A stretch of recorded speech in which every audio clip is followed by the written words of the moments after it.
Um homem de cabelos escuros estava se aproximando do castelo, onde a celebração estava ocorrendo.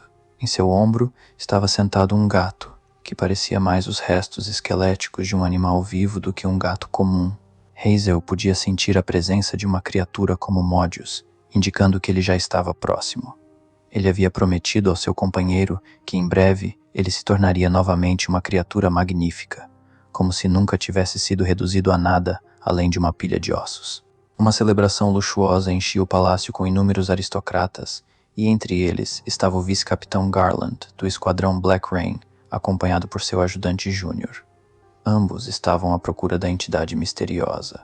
No momento em que perceberam que sua presa havia deixado o corredor, eles se dirigiram imediatamente ao pátio. A escuridão era densa, e algo parecia se mover na floresta. O subordinado perguntou ao seu comandante sobre a criatura que estavam caçando.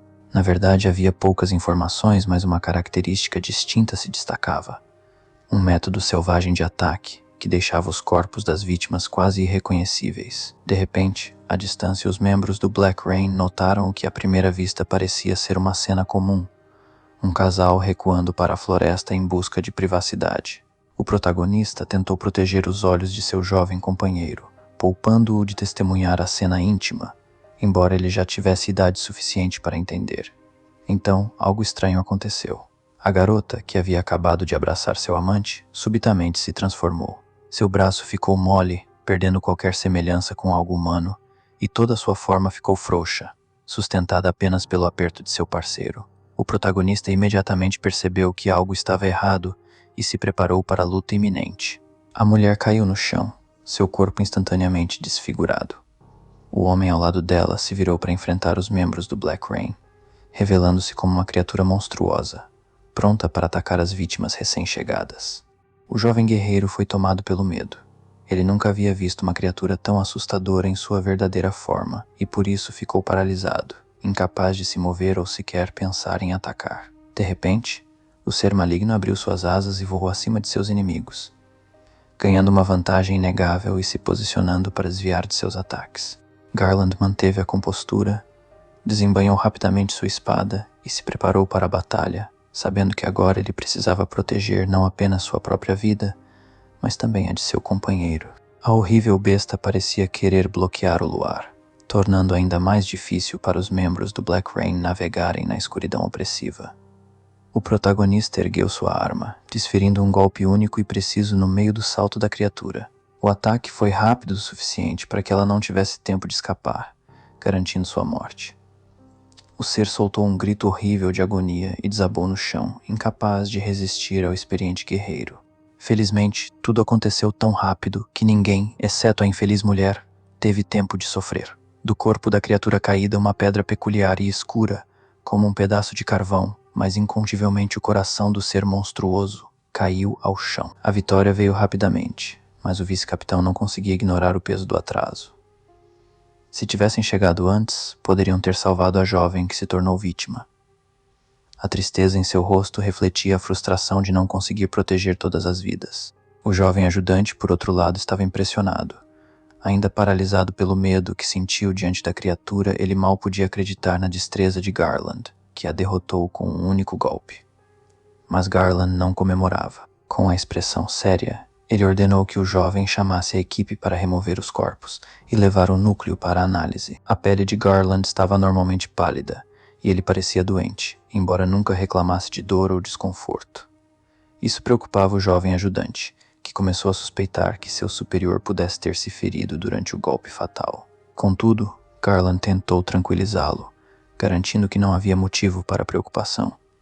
Apesar disso, o vice-capitão apressou-se a encerrar a conversa, mencionando assuntos importantes que precisavam de sua atenção naquela noite. Enquanto subia as escadas em direção a uma sala isolada, ele lutava para se manter de pé.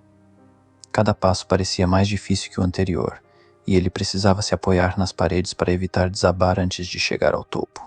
Quando finalmente alcançou o último degrau, o silêncio no ambiente trouxe um alívio momentâneo. Sem encontrar ninguém por perto, Garland deixou-se cair no chão, encostando-se à porta pesada enquanto tentava recuperar o fôlego.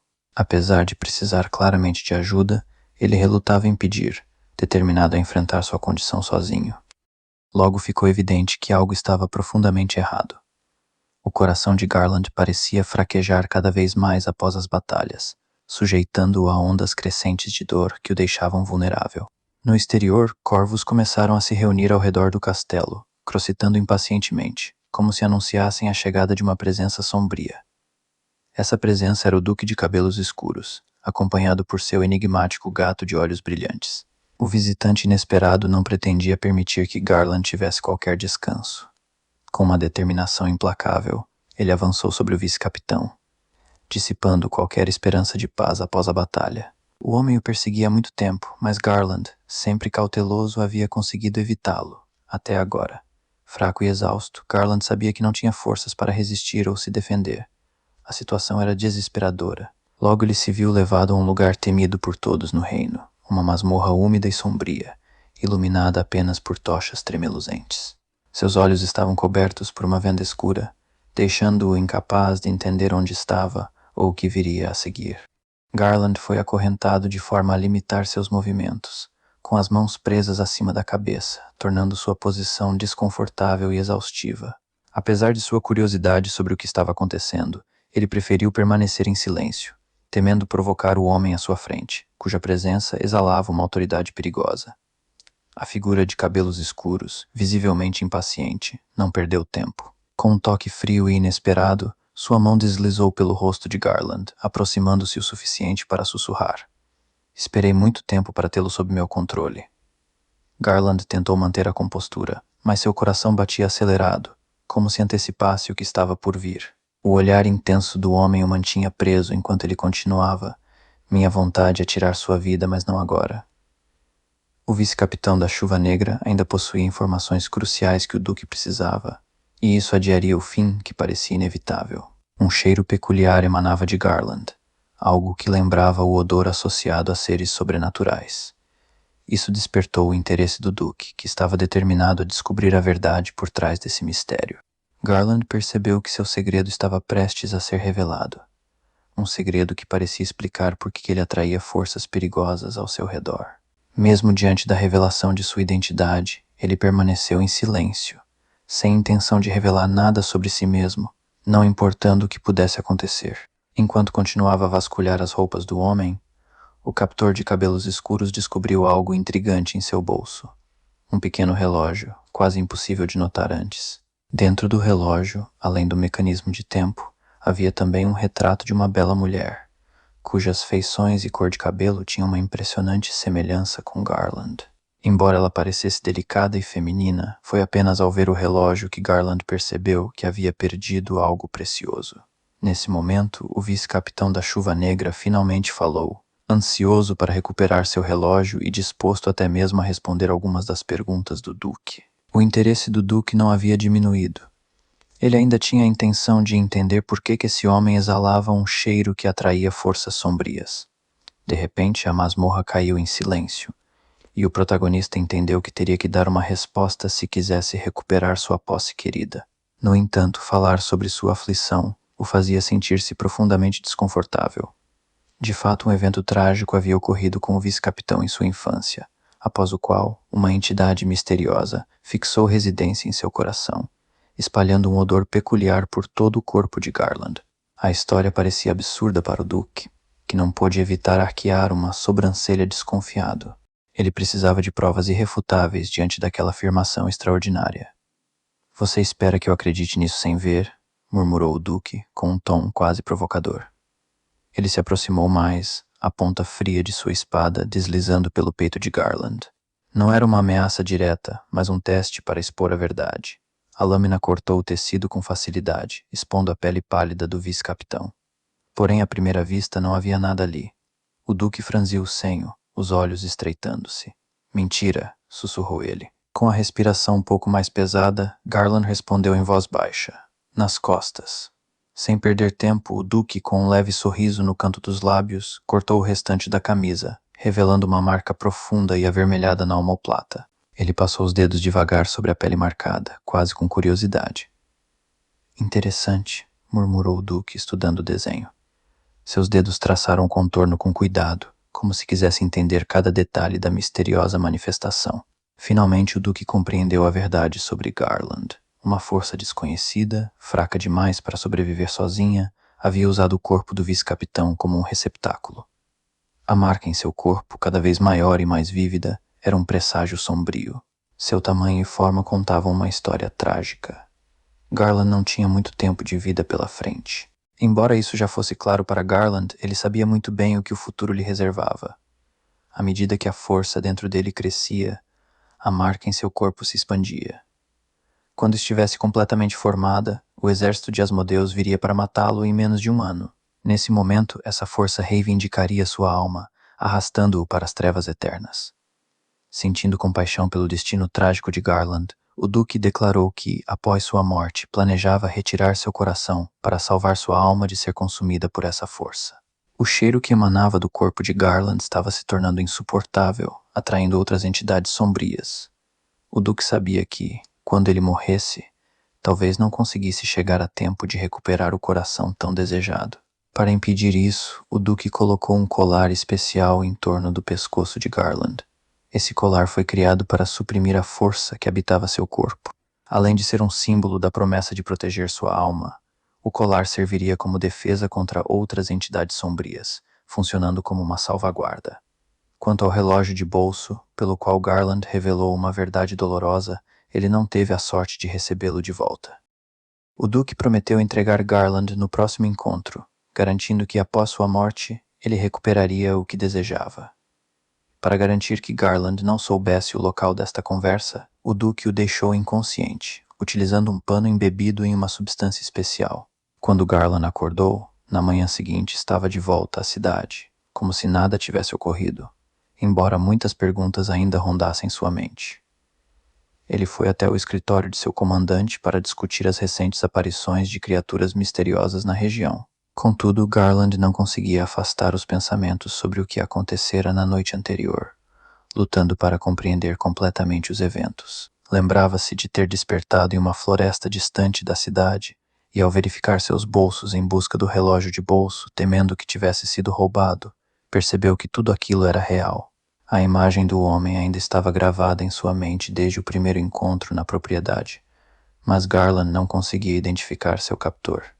Absorvido por esses pensamentos, ele se distraiu durante a conversa com seu comandante, que, percebendo seu distúrbio, chamou seu nome, trazendo-o de volta ao presente. Preocupado com o comportamento de Garland, o comandante, percebendo o mal-estar de seu subordinado, decidiu não pressioná-lo por respostas. No entanto, sugeriu que viajassem juntos para outra cidade, onde relatos de ocorrências estranhas estavam sendo feitos. Garland imaginava que teriam que enfrentar mais uma criatura, mas dessa vez o assunto parecia envolver algo mais complexo, envolvendo uma figura misteriosa e ameaçadora. Sem questionar muito, Garland seguiu seu superior, e logo ambos embarcaram em um trem rumo ao seu destino. Ao chegarem, finalmente teve a oportunidade de revisar os arquivos do caso, que falavam sobre um caçador cruel, que infligia sofrimento desnecessário às suas presas. Embora suas vítimas tivessem corpos humanos, o caçador parecia ter um interesse peculiar. Ele nunca destruía os corações das pessoas que caçava. Recentemente, o caçador havia desaparecido, tornando sua captura crucial para evitar mais mortes brutais. Logo, eles descobriram que o culpado era ninguém menos que o Duque de Cabelos Escuros, Hazel, uma figura respeitada, mas com um passado misterioso. Quando chegaram à imponente e sombria propriedade do Duque, foram recebidos pelo mordomo, que educadamente verificou suas identidades. A noite já havia caído, e a atmosfera estava densa, com a lua encoberta por nuvens espessas. Ao se aproximarem do castelo, um gato esquelético passou correndo por eles, mas eles mal notaram a estranha criatura. Dentro da residência, o salão estava adornado com uma impressionante coleção de estátuas de grandes figuras de gesso. Garland, ao observá-las, viu algo que chamou sua atenção. Um objeto cintilante estava pendurado na mão de uma das estátuas. Era seu relógio de bolso. Embora fosse apenas uma suspeita, ele sabia que precisava confirmar. Para não levantar suspeitas, pediu educadamente ao mordomo para examinar as estátuas mais de perto, mas seu pedido foi recusado de forma cortês. No entanto, o impulso de investigar era forte demais para ser ignorado. Garland, com cuidado, se aproximou da estátua e estendeu a mão em direção ao relógio. Mas, no exato momento em que quase o alcançou, outra mão apareceu ao seu lado, parando-o. Com um movimento ágil, o objeto foi retirado de seu alcance. Ao seu lado, o captor de cabelos escuros o observava, aparentemente satisfeito com o reencontro inesperado. Mesmo sem esperar que isso acontecesse tão cedo, Garland finalmente pôde ver com mais clareza as feições de seu sequestrador. O Duque o chamou de vice-capitão da Chuva Negra, acompanhado de um sorriso provocador, como se já visse o futuro, com Garland sendo sua presa. Essas palavras causaram um arrepio no corpo de Garland, deixando-o em alerta. A raiva ferveu dentro dele ao perceber que estava diante do homem que o havia sequestrado. Sua expressão mudou de surpresa para pura fúria, e impulsionado por essa onda intensa de emoções, Garland liberou seu poder, lançando-se em um ataque. Ele tentou acertá-lo, buscando vingança pelo que havia ocorrido. O Duque, no entanto, desviou-se com uma elegância quase irritante, mas ainda assim foi atingido de raspão. Com um sorriso malicioso, ele tocou levemente a orelha ferida, e como se estivesse brincando com Garland, elogiou o golpe. O sarcasmo na voz do Duque só fez aumentar a fúria de Garland. Em um impulso, desembainhou sua espada e a apontou para o Duque, exigindo a devolução de seu relógio de bolso roubado. Mas o Duque, longe de se intimidar, agarrou a lâmina com as mãos nuas, puxando Garland para mais perto. A proximidade fez com que o ar entre eles se tornasse mais denso, quase palpável, como se o Duque estivesse se divertindo com a tensão crescente. Garland tentou resistir à sensação de estar sendo manipulado, mas sabia que estava à mercê daquele homem novamente. O Duque, com uma voz baixa e provocadora, revelou que estava disposto a devolver o relógio, mas não sem antes pedir algo em troca. Ele queria a ajuda de Garland para realizar uma tarefa, algo que ele afirmava não poder fazer sem o vice-capitão da Chuva Negra ao seu lado. Mais tarde, os dois apareceram juntos na sala onde o comandante de Garland os aguardava, provocando olhares curiosos e surpresos. O Duque, agora vestido de maneira mais formal e adequada para a ocasião, se comportava como se nada de estranho tivesse acontecido entre ele e Garland. Com um toque de diversão nos olhos, ele até mencionou casualmente que já havia se encontrado com Garland mais cedo, enquanto ambos admiravam as estátuas. Durante a conversa liderada pelo comandante, ficou claro que o Duque estava ciente das críticas sobre seus métodos brutais. No entanto, ele falava com uma confiança inabalável, como se estivesse convencido de que suas ações eram justificáveis. Garland, por sua vez, ouvia em silêncio, mas não conseguia disfarçar o julgamento que estampava em seu rosto. Sabia que as palavras do Duque eram uma teia de mentiras bem tecida, disfarçada de racionalidade. Heisel, o Duque, foi longe o suficiente para insinuar que Garland o havia convidado a se juntar à Chuva Negra. Isso pegou o comandante completamente de surpresa, levando-o a questionar Garland diretamente. O vice-capitão, no entanto, estava mais preocupado com o verdadeiro objetivo do Duque. Ele suspeitava que o homem queria estar perto dele apenas para garantir que no futuro pudesse reivindicar seu coração no momento certo. Quando o encontro foi interrompido, o mordomo ofereceu-lhes um lugar para passar a noite, sozinhos, uma oferta que parecia carregar um significado mais profundo do que uma simples cortesia. Garland e o comandante puderam finalmente discutir com mais liberdade como lidar com aquela situação delicada. A tensão entre Garland e o Duque, porém, permanecia, carregada de provocações sutis e perigos não ditos. Na Chuva Negra, era tradição que os membros trabalhassem em pares, mas Garland sempre optara por atuar sozinho. Ele apreciava a independência, o silêncio que vinha ao encarar suas missões sem distrações.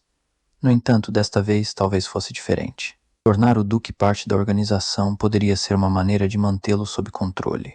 Garland sabia que, naquele momento, essa era a melhor opção. Não estava exatamente feliz com a decisão, mas aceitava os sacrifícios que viriam com ela. Heisel era um homem complicado, e supervisioná-lo agora seria sua responsabilidade. Enquanto Garland ponderava sobre isso, o Duque estava relaxando, completamente à vontade, imerso em um banho quente depois de um dia exaustivo. Ele tinha certeza de que sua admissão na Chuva Negra seria aprovada sem dificuldades.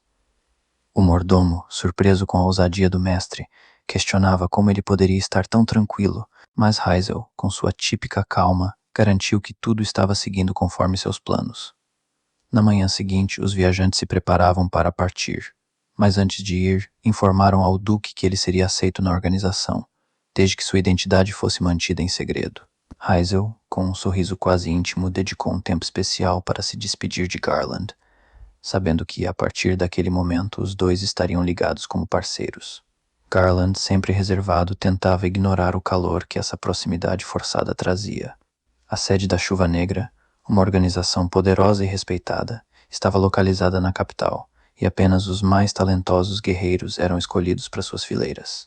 Garland, o vice-chefe da divisão de operações especiais, sempre foi uma figura solitária, raramente se conectando com os outros. Sua expressão severa e comportamento distante mantinham os novos recrutas afastados, mas agora ele estava preso a uma situação inesperada.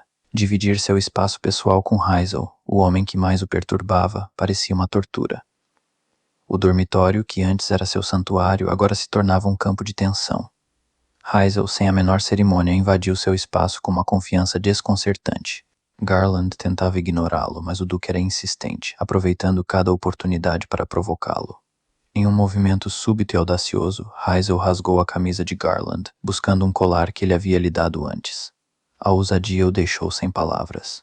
Hazel, com a voz baixa e sedutora, explicou que o colar não só suprimia seu cheiro, mas também aliviaria a dor constante em seu coração, algo que Garland insistia em ignorar.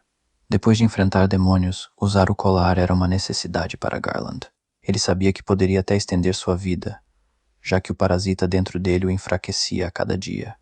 Hazel conhecia essa luta muito bem, tendo sentido os efeitos em sua própria pele. Mas Garland, teimoso como sempre, se recusava a usar aquele item estranho. Ele havia chegado à propriedade do Duque sem ele antes, e isso só fazia Hazel insistir ainda mais, pressionando o colar contra seu corpo. O Duque estava mais do que disposto a prendê-lo a ele, mesmo que isso significasse forçá-lo a aceitar. Garland preferia o silêncio. Não queria se envolver com o arrogante Hazel, mas relutantemente reconhecia que o Duque estava certo sobre sua saúde.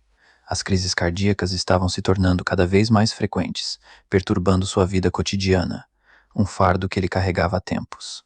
Após um momento de tensão, Hazel finalmente o soltou, permitindo que ele vestisse suas roupas de novo, mas o desconforto não desapareceu. Então uma curiosidade brotou em Garland. Ele decidiu perguntar ao novo parceiro sobre sua magia negra.